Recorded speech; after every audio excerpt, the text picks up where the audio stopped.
हमारे जवान समाधि ले रहे थे अपनी सीमाओं की रक्षा करते हुए, और दूसरा बहादुर जवान मौत से लड़ रहा था।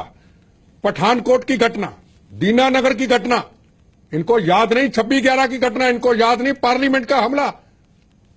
पार्लियामेंट के अंदर कांग्रेस, बीजेपी, सीपीएम, सीपीआई, उपराष्ट्रपति सबको बचा लिया। आज सारे परिवार मेरे साथ थे, दुखी थे, उनके बच्चे रो रहे थे। आज उन्होंने ऐलान कर दिया अगर जेएनयू में ऐसा होगा सारे हिंदुस्तान के वो शहीद परिवार इकट्ठे करेंगे, कोई राजनीति नहीं होगी।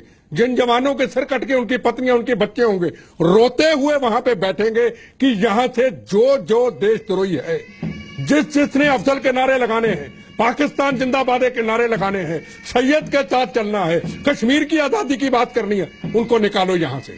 और इस कैंप को इतना सुंदर बनाओ, इतना अच्छा हमारा स्थान, जहां से आईपीएस आईएएस बनते, यहां से प्रोफेसर बनते, यहां से पत्रकार बनते। अगर ऐसे नौजवान निकल के आईपीएस आईएएस फौज में जाएंगे तो क्या अपने देश की सुरक्षा होगी? ये मेरा सवाल है। रीता बहुगुणा जी मेरी बहन है, मैं कांग्रेस छोड़ी नहीं, पर मेरी कांग्रेस से विचारधारा कई बातों पे बिल्कुल अलग हो जाती है। मैंने अपना पॉलिटिकल नुकसान कराया, मुझे उसका फिक्र नहीं, पर भारत माता की शान के खिलाफ कोई यहाँ चाहे मैं परवाह नहीं करता। मैं रीता बहुगुणा जी अपनी बहन को कहना चाहता हूँ, बहन जी जो आपने एक बात गलत कह दी कि देशद्रोही का मुकदमा गलत चला है, ये आपको नहीं कहना चाहिए था। हम कांग्रेस को क्या जरूरत है? ये देश के गद्दार, ये देश के खिलाफ नारे लगाने वाले, ये पाकिस्तान जिंदाबाद के नारे लगाने वाले जो हमारे जवानों को रोज कत्लेआम करते हैं, आज उनकी बहनें आज सुहाग उजड़े हुए रोते हैं, उनके बच्चे रोते हैं जब हमको वहां पे नेताओं को देखते हैं और जब ये नारे सुनते हैं। देशद्रोही है तो है, अपनी पार्टी में हो, बाहर हो, कहीं हो, हमें ये वकालत किसी को नहीं करनी चाहिए। हम अरे 50 लड़के होंगे ये देश विरोधी, 70 होंगे, अरे 70 लड़कों में वही जो पकड़े लड़के वही बीच में थे, वही नारे लग रहे थे कश्मीर को आजाद कराने की बात, और केरला को और बंगाल को कल को कहेंगे पंजाब में खालिस्तान भी हम बनाएंगे। इनकी ऐसी की तैसी, इनकी इतनी हिम्मत, जिनका फर्ज चाहिए था। कौन नारे लगाने वाले गले से पकड़ते और पुलिस के करते ले जाकर सच्चे देशभक्त होते। मैं फिर कहूं सारी राजनीतिक पॉलिटिकल पार्टियों को इनकी वकालत ना करें, नहीं तो आने वाले वक्त के अंदर देश का इतनी बर्बादी होगी, हम इसको बचा नहीं पाएंगे। कोई भी पॉलिटिकल पार्टी हो कि जो इतना बड़ा कैंप्स है, वहां पहले भी ये सवाल था, आज भी ये सवाल है। अब ये कहेंगे हमें पता ही नहीं, तो फिर यहां क्या करने आए हैं?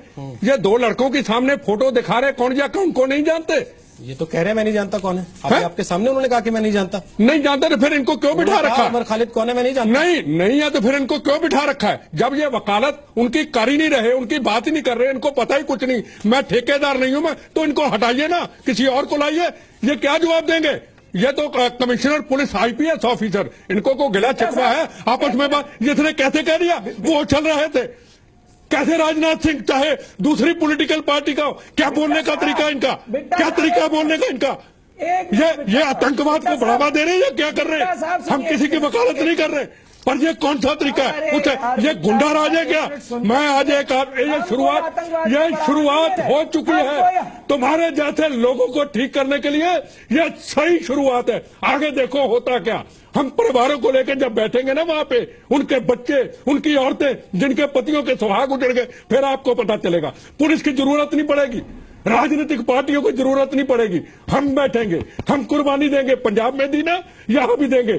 किसी भी पॉलिटिकल पार्टी को घुसने नहीं देंगे। हम देखेंगे आप लोगों को किस तरीके से पाकिस्तान जिंदाबाद के नारे लगते हैं, किस तरीके उस कश्मीर के अंदर जहां आज तक हजारों जवान शहीद हो गए, उनकी लाशों के साथ आप मजाक उड़ाते हैं।